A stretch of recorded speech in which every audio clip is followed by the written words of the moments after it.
I said sit down.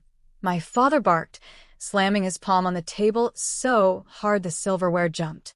But I was already frozen, my hands trembling around the worn-out strap of my purse, standing at the edge of the long dining table like a forgotten guest at my own funeral. Before we begin, drop a comment and tell us what would you do in this situation? Be honest, tell me in the comments below. We read every comment. Let's begin. You're a disgrace to this family, he roared, his face turning a blotchy red. You walk in here like you belong. You should be thanking us for even letting you step inside this house. A fork clinked against a plate. My mother snorted without looking up, dabbing her mouth with a linen napkin like she'd just been mildly inconvenienced. Charity has its limits, Rick. Don't push it, she muttered. Laughter broke out from down the table. My cousins. Aunts. Even my younger brother, Logan, the golden boy in his crisp designer suit. Everyone looked at me like I was some smudge on a spotless mirror. Like my mere presence tainted their expensive wine and perfectly roasted duck. You couldn't even finish college, Logan said, slicing through a medium-rare steak with surgical precision. What are you doing now? Still cleaning toilets at that motel off Route 19. The room burst into laughter again, like they'd been waiting for this moment. But I didn't flinch.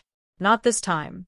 I looked at my father's face, the same man who once carried me on his shoulders to 4th of July parades, now looking at me like I was a disease he wished he could erase from memory. I didn't come here to fight, I said, my voice low but steady. I came because Grandpa invited me, and because... Enough, my father thundered, rising to his feet. You dare speak like that in my house? It's not your house, came a sudden, thunderous voice from the head of the table. Every neck turned. My grandfather, Walter Carrington, 78 years old, sat still with his aged hands pressed flat on the dark oak table. His eyes, those piercing steel blue eyes I'd always known held secrets, were locked on my father with a calm that was far more dangerous than any yelling. Then it's time, he said, rising slowly to his feet, that I show you all what she's been hiding. The entire room fell silent. What's that supposed to mean? My Aunt Cheryl whispered. She's been hiding something? Logan laughed nervously, but the tremor in his voice betrayed him. What she got? A boyfriend. An apartment above a gas station. My grandfather didn't answer. Instead, he pulled open the chest pocket of his tailored suit and took out a single manila envelope, thick and sealed with red wax. The kind that felt like it came from a lawyer's drawer, not a random office store. He turned to me. May I? I nodded. He handed me the envelope. Open it, Annalise. I tore the seal, my hands shaking. Inside were 3 documents. Legal ones. I scanned the bolded headers. Articles of incorporation. Deed of transfer. Shareholder ownership agreement. And then my fingers landed on the highlighted text. Owner. Annalise Carrington. Sole proprietor. The blood drained from my father's face. What is this? My mother said, standing up. Grandpa turned to everyone. For the last 4 years, while you were all too busy judging her for mopping motel floors, she's been building something you can't even imagine. I loaned her the first $50,000 from my trust. She turned it into $6 million. Silence. Deafening silence. She didn't waste her life. She created a company. From scratch. And I personally signed over Carrington Creek Holdings to her name last week. She's your new landlord. This house? The land it sits on? The vineyard you toast with at Thanksgiving? Hers. Everyone stared at me like I was a ghost come back to haunt them. I didn't smile. I didn't gloat. I just looked at the man who had screamed at me minutes earlier and said quietly, I begged you to believe in me. All I ever wanted was to matter. My father's lips quivered. You tricked us. No, Grandpa said, voice sharp. You dismissed her, and now you'll live with what you missed. The dining room felt colder than the air conditioning could explain. You could have heard a pin drop between the gasps, the confusion, the stunned silence that hovered like fog over the long mahogany table. My mother slowly sat down, her napkin falling to the floor unnoticed. My father remained standing, jaw tight, fists clenched, as if forcing himself not to lash out. Logan was the first to crack. "This is insane," he muttered. "You're lying. There's no way she's been working at some dumpy inn, not running corporations." "She's been doing both," Grandpa snapped, turning to him with fire in his voice. "She took double shifts, cleaned rooms by day, and coded at night. She built a digital property management platform on her own, pitched it, scaled it, and now manages over 40 boutique properties across 3 states. That motel? It's one of hers now." My brother blinked. "No," my mother said shakily. "No, she's just a girl. She's never been exceptional, she's been average. Ordinary. Unremarkable." I stepped forward. "Maybe you would have noticed something remarkable if you'd ever bothered to look past your expectations." My mother's lip curled. "Don't talk to me like you're somebody now." "I am somebody," I replied, with a calm that surprised even me. "I'm someone who bled for every dime while you drank wine and judged. I'm someone who begged for approval while you mocked my dreams." I looked around the room, one face at a time. My aunt, who once told me I wasn't marriage material. My cousin Ellie, who posted about my pitiful little job on Facebook last year. Even the pastor's wife, who smiled at church, but looked away every time she saw me walk to work in that faded gray uniform. "You all laughed," I whispered. "And now you're sitting on land I own." Logan stood abruptly, knocking his chair back. "This changes nothing. She's not family. She's just a fluke. A charity case who got lucky." Grandpa's voice sliced through the room. "She's my heir. And she earned it." "You're just doing this to spite Dad," Logan shot back. "No," Grandpa said, his voice chillingly even. "I'm doing this because Annalise is the only one in this room who understands sacrifice. The rest of you treat legacy like it's owed. She treated it like it was earned." My father's face was a twisted mix of rage and humiliation. "You'd humiliate me like this? At my own table? For her? She's not the one who humiliated you, Rick," Grandpa said, pointing a trembling finger. "You did that yourself. The moment you raised your hand to her 5 years ago and threw her out without a dime." "You told me to," my dad growled. "You said she had to learn on her own." "I said support her without rescuing her, not abandon her like trash." I swallowed hard. The memories came rushing back. The night I left with nothing but a duffel bag and a $28 balance in my checking account. Sleeping in my car behind the very motel I now owned. Eating crackers and peanut butter for dinner. Repeating the same affirmation every night.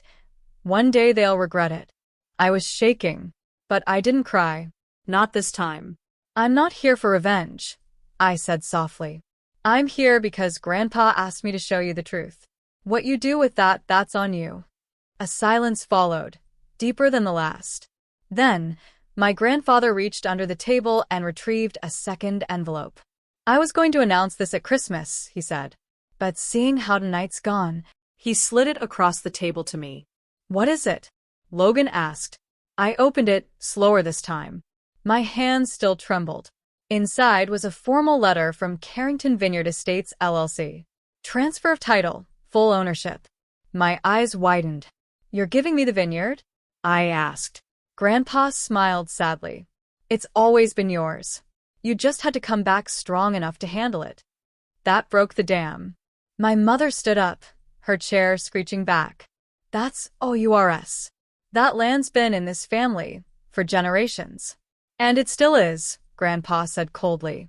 "But from today forward it belongs to the one Carrington who actually built something with nothing. Who gave when she had nothing left to give." Logan stormed out, muttering under his breath. My father stood paralyzed, staring at me. Finally he spoke. "You'll regret this. The family will turn on you." I nodded. "Let them." The night didn't end with that slammed envelope. It ended with whispers. I could hear them echoing through the long marble hallways of the Carrington estate as I walked alone to the guest room my grandfather insisted I stay in.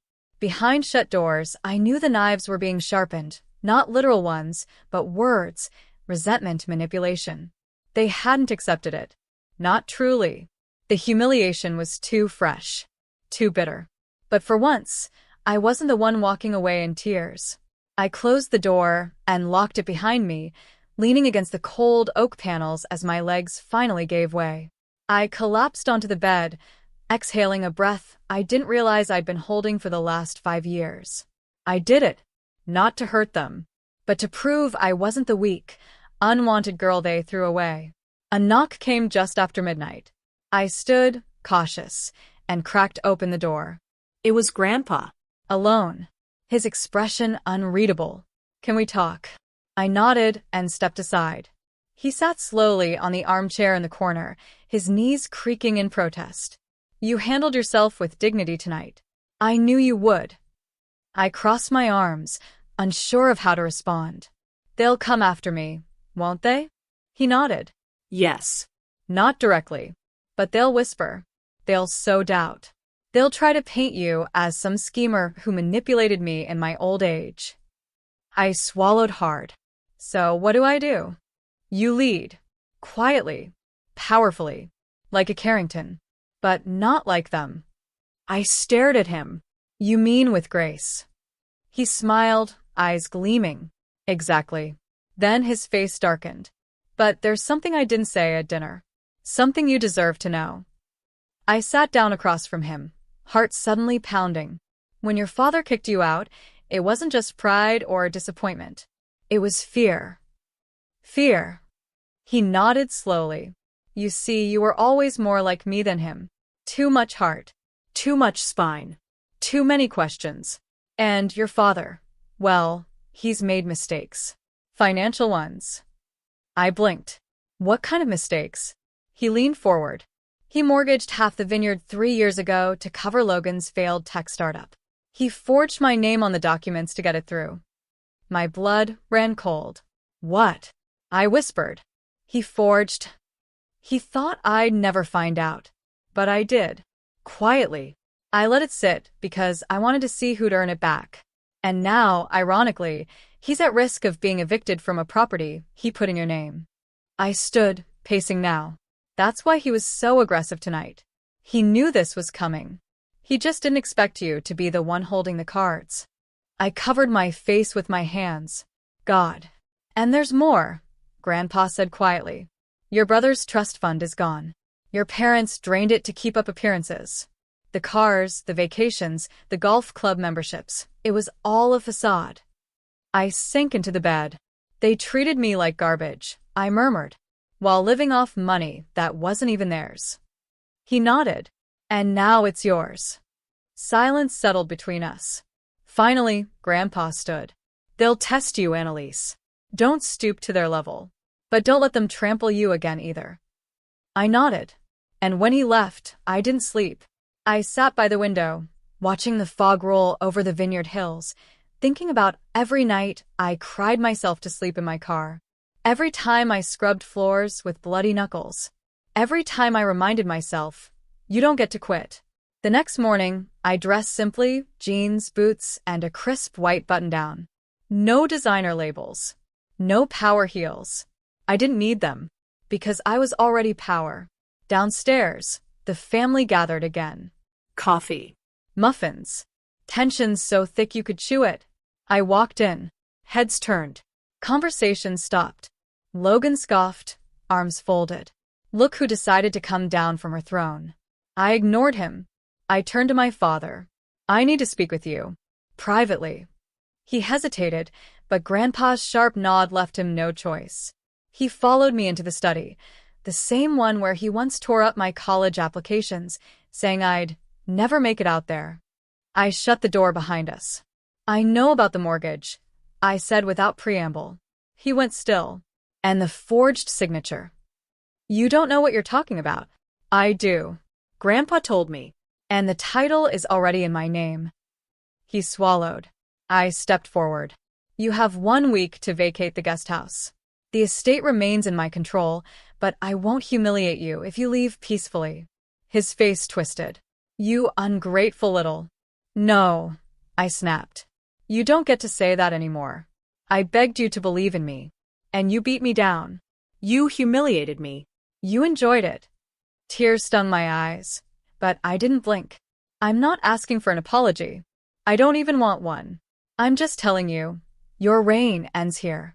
And with that, I turned and walked out, leaving him in the study alone, staring at the daughter he no longer controlled. 3 days passed. 3 days of whispered calls behind closed doors. Of Logan stomping through the hallways, slamming drawers, making empty threats. Of my mother glaring from behind her coffee mug like she could shatter me with a look. My father? He barely spoke. Just sulked, tense and restless, already packing the guest house under Grandpa's orders, and mine. And I didn't raise my voice. I didn't gloat. But every morning, I walked the vineyard grounds with the new property manager I'd hired. I reviewed contracts. I drafted a proposal to modernize the distribution line and expand to 3 more states. My company, Haven and Hearth Hospitality, was no longer small. And now the Carrington Vineyard was under that banner. On the 4th night, I sat in Grandpa's study going over acquisition papers when the door creaked open. It was Logan. "Got a second?" he said, his voice too smooth, too polite. I didn't answer, just gestured toward the chair. He sat looking humbled. At least that's what he wanted me to think. "I was a jerk," he started. To you. "For years. I see that now." I raised an eyebrow. "I mean, you were always different. Quiet. Weird. You never fit in. I thought you were just wasting your life. But obviously I was wrong." He leaned forward. "I want to make it right." I leaned back. How? He smiled, like a snake shedding old skin. "You give me a role in your company. I've got marketing experience. I know people in the city. I could help you scale. Take the Vineyard National." I laughed, short, cold. "You mean the same way you scaled your app business? The one Dad bailed out using forged documents?" His face twitched. "I didn't know he was going to do that." "You didn't stop him either." He stood, frustrated now. "Come on, Anna. You're not seriously going to hold a grudge forever. Family means second chances." "No," I said, standing to match his height. "Family means not burning me alive just to warm your ego." "You didn't just ignore me, Logan. You mocked me. You posted about me. You wanted people to laugh at me." I was young. "You're still cruel." I cut in. "You think you're entitled to what I bled for. You think one apology and a job title erases a decade of damage." His mask cracked. "You'll regret this," he hissed. "You think you're untouchable? You think this money, this land, this moment means you're better than us." "I don't think," I whispered. "I know." He stormed out. The next morning, things got worse. I was sipping coffee on the patio when my phone buzzed. 10 missed calls. 3 voicemails. 1 text from my assistant, Maria. "Annalise, someone leaked confidential contracts to our competitor. They just launched a mirror platform, using our exact design." I froze. "Logan." I jumped into action, my mind racing. I called Maria back, got the legal team involved, and filed a cease and desist. But damage had already begun. Clients were hesitating. Investors wanted answers. My rising empire? Suddenly under fire. By nightfall, I had enough. I found Logan alone in the cellar, pretending to be inspecting wine barrels. Probably hiding. I threw the legal packet on the counter. "Your signature's on the email that leaked our back-end prototype." He froze. "I don't know what you're talking about. You used your old college email, Logan. You didn't even bother covering your tracks." "That doesn't prove." I already called the attorney. "If you don't sign this agreement surrendering your claim to any Carrington assets and formally severing ties to my company, I'll press charges." "You wouldn't." "I already started," I whispered. He stared at me. For the first time in his life, he looked truly afraid. "You destroy your own brother? You destroyed yourself." He signed. Then he said something I'll never forget. "You'll never be one of us. No matter what name's on the deed. You'll always be the outsider." And for a moment he looked satisfied. Because those words cut deeper than a lawsuit ever could. I spent that night alone. The wind howled against the Carrington windows. My heart was heavy, not from fear of losing, but from the realization that nothing I built would ever earn their love. But maybe I didn't need it anymore. The family gathered again, this time not by choice, but because the news broke. Local hospitality tech founder buys out Carrington Vineyard. The article went viral overnight. My name was everywhere. The girl they mocked was now the owner of everything they stood on. And they hated it. Grandpa stood by me as I addressed the family one last time in the great room. You don't have to like me, I said. You don't have to clap or pretend I belong. But you will respect what I've built. And if you can't, the gate's over there. My father stared, silent. My mother looked away. Logan was already gone. Just as I turned to leave, the door opened. A tall man in a charcoal suit stepped in, carrying a briefcase. Ms. Carrington, he said. Ready for the signatures? I nodded. Let's finalize it. Wait, my mom whispered. Who is he? Grandpa smiled. Her husband. Gasps filled the room. Yes, I said. My business partner. My legal counsel. And my husband. We married last year. Quietly. I looked my mother dead in the eye. You said no man would ever see value in me. Turns out, one did. And helped me build an empire while you were too busy judging my shoes. My husband placed the final contract down. I've also been working on transferring ownership of the lake house, the Texas property, and the vineyard brand name, he added casually. All under Annalisa's umbrella company. You're destroying this family, my father whispered. No, I said calmly. I'm rebuilding what you ruined. With integrity, with work, and without ever becoming like you. I turned to Grandpa. He nodded. It's your legacy now. And as I walked out that door, I didn't look back. Not because I didn't care, but because I finally knew I didn't need their approval. I was enough. All along.